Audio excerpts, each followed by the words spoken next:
video we left off on the velocity functions for a projectile in 1D experiencing air resistance. So in this video I would like to derive the equation of motion, which is basically the equation which gives the position of the projectile with respect to time. So all we need to do really is integrate the velocity functions. So let's do that. So we had v1 is v1 is equal to the tan of the tangent inverse of square root of k by g v naught minus t root gk. So by v1 I basically mean the case 1 equation. So this is only valid for t less than or equal to t naught. So t naught, I'll remind you, is just the tangent inverse of this. So basically this expression, tangent inverse of k by g root v naught over root gk. So that was t naught. So let's find s1, which is basically integral of v1 dt. So s1 is integral from 0 to t of v1 dt. So this time I'm not going to use the same variable in the integrand and in the bound. So let's switch the variables a bit, and let's, instead of writing this as dt, we'll write this as dx, let's say, and v1 we'll write as v1 of x. So v1 as a function of x instead of as a function of t. So this integral will basically be integral from 0 to t of the tan of the tangent inverse square root k by g v naught minus x root gk. So basically I replace this t with x, dx. So that's what we have to evaluate, and for evaluating this, first of all let's make a substitution, because we can already see that if we say that this is equal to, let's say, some variable u, then this is going to simplify a lot. So let's say u is equal to tangent inverse of square root of k by g v naught minus x root gk. So now this is just a constant term because k is a constant, g is a constant, v naught is a constant. So the tangent inverse of the whole thing is a constant. So now let's differentiate both sides. So we get du equals minus dx times root gk. So dx is equal to minus du over root gk. Oh, and wait, I forgot to add a root g by k in here. Right, that's v1, my bad. Okay, so we multiply it out here as well. So that's s1. I forgot the root g by k. So that's dx. So let's plug all of the stuff in. So basically we have the integral from x equals 0 to x equals t. So now I'm not going to change these two bounds into functions of u right now, because I want it like this, because later when we figure out the antiderivative we'll just like bring back a substitution and basically undo the substitution. So from x equals 0 to x equals t, so this thing will just become square root of g by k times the tan of u du, or actually minus du, and divide that by square root of gk. So now square root of gk and square root of g by k are just constants, so let's first do some cancellations. Square root of g cancels out with square root of g, and we get, so this is just square root of 1 by k, and this is again square root of 1 by k. So we can bring that out as 1 by k. So 1 by k times the integral from x equals 0 to x equals t of, actually negative of that because we have a minus sign here, of the tan of u du. So now this integral, this antiderivative is a well-known one, but still if you want to see how it's how you get to that, you can watch the other outtake. So for now I'll just proceed with this. So I'm going to say that this is just minus 1 over k. So this integral just evaluates to secant, the natural log of secant. So natural log of sec u from Okay, x so equals this is 0 what we wanted to evaluate. to We x just have to equals plug t. in the bounds. And But first now let's this- undo the If substitution. we plug So in the we have- bounds, First we'll have to equal undo the the substitution tangent inverse. and then we'll plug in the bounds. So I'll of get square rid of all root this of and k I'll by get it g v naught minus t root or rather x root gk. So that was u. So let's bring back our substitution over here. So minus 1 over k ln of sec of the tangent inverse root k over g v naught minus x root gk from 0 to t. So now before plugging in the bounds, I just like to utilize this minus sign to flip the bounds. So 0 becomes t and t becomes 0. So we have 1 over k times. So this thing evaluated at 0 will be just ln of sec of tangent inverse of this thing. So that was a mouthful to say, and it's also a pretty huge expression to write. Nevertheless, yeah. So that's evaluated at 0 because this term will anyway go to 0, right? So we can neglect that. And then minus, we have this thing evaluated at x equal to t. So basically, ln sec of tangent inverse root k by g v naught minus t root gk. And this bracket, too many brackets to close. So now we can actually simplify this thing a bit. So we know that tan x or rather sec x is just square root of 1 plus tan squared x as long as x is in the first quadrant. And indeed you can verify that this thing should be in the first quadrant because this is all positive, right? So tangent inverse of a positive number is always in the first quadrant. So if this is in the first quadrant, we can safely say that this relation holds. So we'll get that if we just take this secant, like basically if we plug that in over here, then we can say that if this thing right here is theta, then that will be tan theta, right? So we are saying sec theta, and we want to express that in terms of tan theta, so that will be the same thing. So all I did was really change x to theta. So square root of 1 plus tan squared theta. So we can say that secant of the tangent inverse of some number x. So this x and I don't know, this, where is it? Yeah, this x, these two and this x are not the same. They're all different x's. I know I'm confusing you a bit, but just bear with me. So this should just be the square root of 1 plus x squared, because x is just the tan of the tangent inverse, right? So we can safely assume this. So let's plug that in right here. So I'll get rid of this real quick. And we don't need this either. Right, so we just want to simplify this term for now, so I'll not copy down the whole thing. My curly brackets are all messed up. So this is just the ln of the square root of this thing squared. So basically v naught squared times the square root squared is just the inside, so k over g and plus 1. And we can use the property of ln and the property of square root by saying that v naught squared times k over g plus 1, the entire thing under square root is just v naught squared k over g plus 1 to the power 1/2.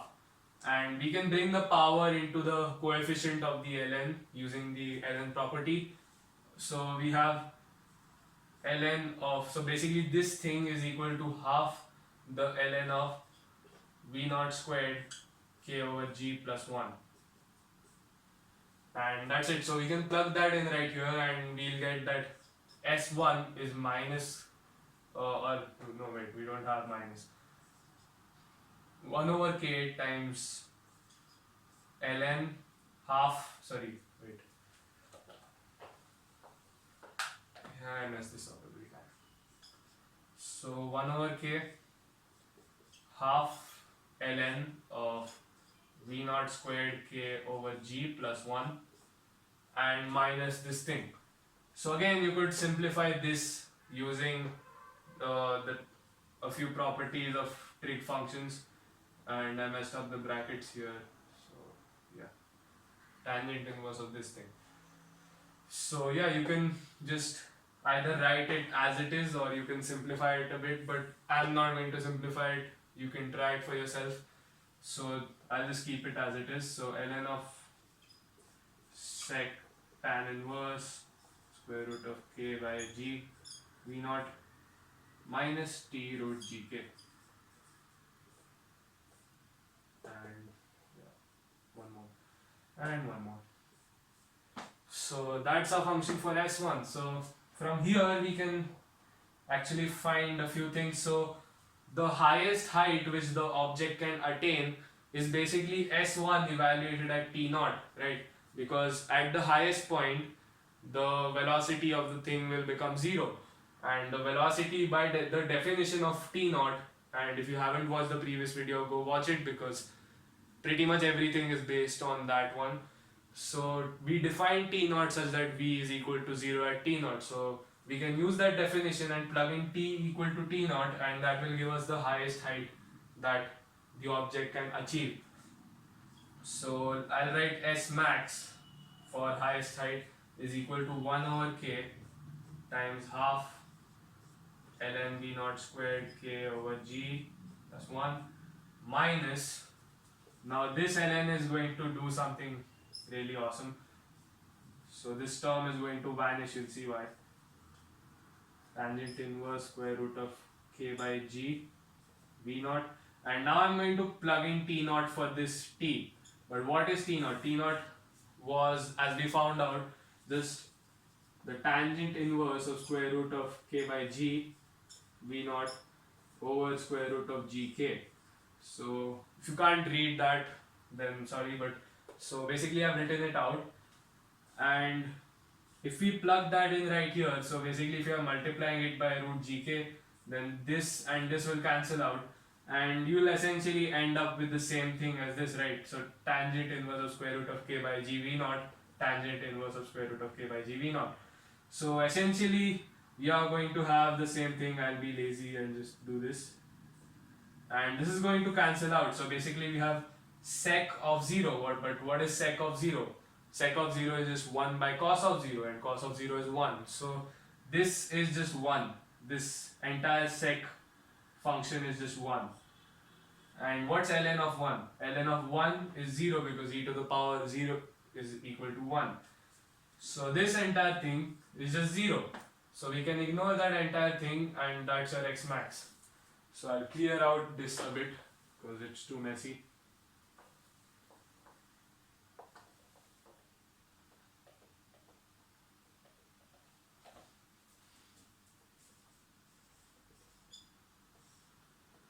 Right, so that's our S max, that's the highest height that your object can attain provided it's launched at a speed v0. So now let's get to calculating S2. I'll get rid of all this and I'll be right back. Okay, so now let's calculate V2, let's integrate V2 to find S2, which is basically the position function for t greater than or equal to t0. So we have S2 is equal to the integral from t0 to t of v sub 2 of x dx, but we have to add S1 of t0 as well, which is just x max actually. So x max. So why do we have to add this? Because S2 is just going to give us how much the projectile has dropped. So basically if it goes up in the first part of the projectile motion like this till S max, so let's say this height is X max, then this S2 function, like if we ignore the X max, then it's only going to give us how much the projectile has dropped. So that distance, or rather that displacement, is S2, but the total displacement is S max plus S2. So you also have to add S max. So this distance is just really this integral. So if I call this integral I, then that's I plus, so that distance, that displacement is I, so you have to add S max to it to get the total displacement. So let's do that. So we get S2 is equal to the integral from t0 to t of the hyperbolic tangent of t minus t0 times root gk times root g by k, with of course a negative sign which I forgot in the previous video. So that times dx, wait, this is not supposed to be t, this is supposed to be x, yeah, and that plus S max. So now S2 is that, so now let's calculate this integral. So this integral is just going to evaluate to the natural log of the hyperbolic cosine. So if you want to know where that comes from, just watch the outtake. There's a link in the description, you may see an I up there somewhere, so you can just click on that. So S2 is equal to the negative, first of all we'll have to make a substitution actually. So let's say that this entire thing is u, so then we get that x, or rather u, is equal to x minus t times t0, x minus t0 root gk, and if we solve for, if we differentiate both sides, we get that du is equal to dx times root gk. So dx is just du over root gk. And now let's plug that information in here. So I'm not going to change the bounds once again. We'll undo the substitution later. So x equals t0 to x equals t, negative of the integral of the hyperbolic tangent of u du, but divided by the square root of gk. And of course we have this thing as well, so I'll just write that down right here. And now we can cancel this root g and root g, and this 1 by root k and 1 by root k are just going to give you 1 by k. So since it's in the denominator, I'll just write k, and that goes away. So we have S2 equaling, so now I'll switch the bounds because we have a negative sign. So this integral is just going to evaluate to the natural log of the hyperbolic cosine. So that's just ln, so 1 over k, so this comes from this k, so 1 over k times the ln of cos u from x equals t to x equals t0, because we have a negative sign, so x equals t to x equals t0. And of course, wait, I forgot to add that plus x max, so you can write x max minus this integral whatever plus S max. So now let's plug in the bounds. First of all, we'll have to undo this substitution, this thing.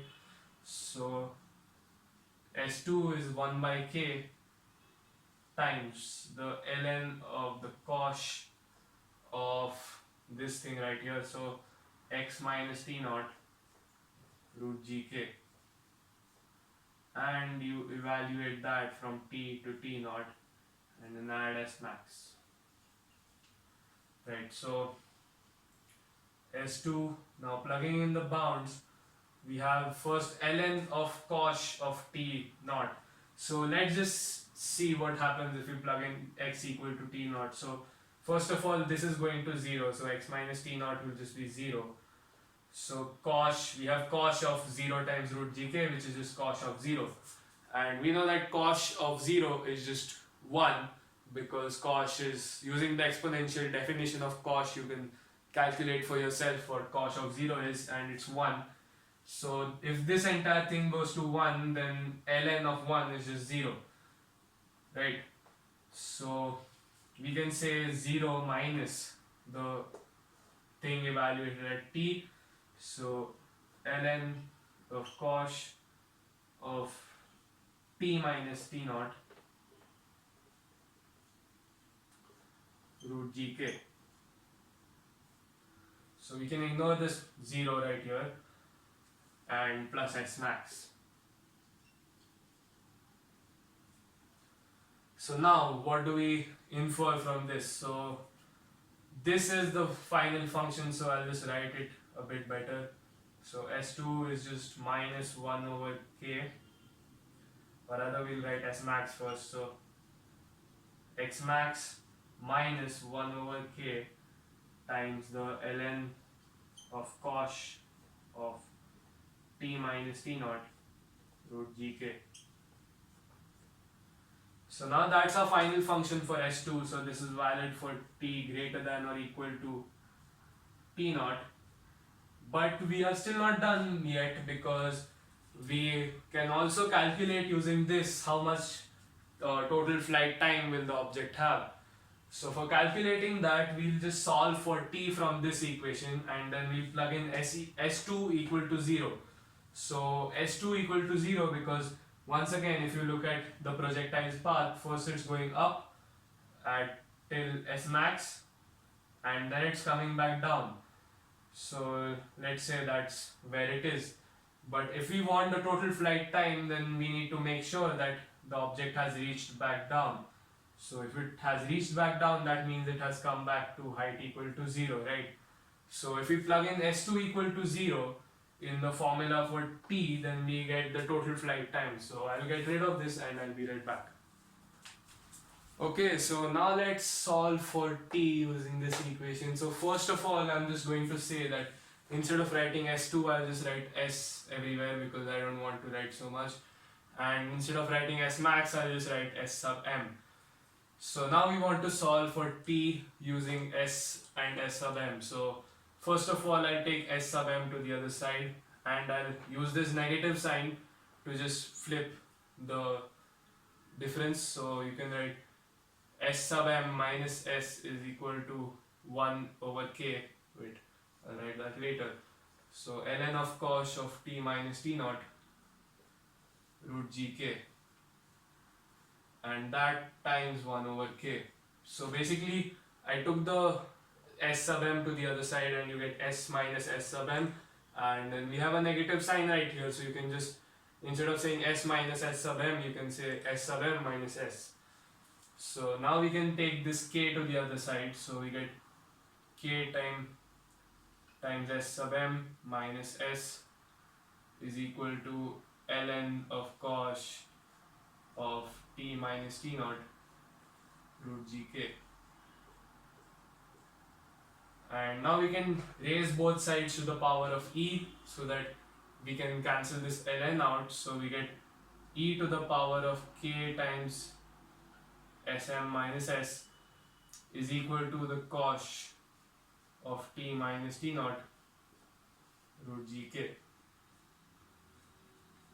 And now we can take the cosh inverse on both sides, so we get the cosh inverse of e to the power k times s sub m minus s is equal to t minus t naught root gk. And now I'll take this root gk to the other side, so we get t minus t naught is equal to this, and now I'll take the t naught to the other side, so we get plus t naught, and that's equal to t. So now what we want to do is we want to substitute s equals 0 so that we can find the total flight time. So I'll write t sub t for total time, and I'll just write 0 in here, so we have the cosh inverse of e to the power k times s sub m over root gk plus t naught. So now we have to bring back our s sub m. So if you remember, s sub m was just 1 over 2k times 1 plus v naught squared k over g. So that was a s sub m. So if you just plug that in directly, then first of all this k and this k are going to cancel out. And just a minute, I forgot an ln over there. So is 1 over 2k ln of this entire thing. So now you can just see that this k and this k are going to cancel out. So you get t sub t is equal to the cosh inverse of e to the power, the k's cancel out and you have half. So half ln of 1 plus v naught squared k over g, and that divided by root gk. So now we can see that this ln and the e are going to cancel out, so you get t sub t is equal to the cosh inverse of, so this half is going to stay where it is, so you get 1 plus v naught squared k over g, and the square root of that, so I wrote to the power half and over root gk, and that is our final answer, because basically the total, oh wait, I forgot plus t naught. So this time I'll write t naught in its full glory. So we have plus the tangent inverse of v naught root k by g over root gk, and that's our final answer. So I'll write it in a bit more aesthetically pleasing way. So maybe I'll just rub out a few lines from here.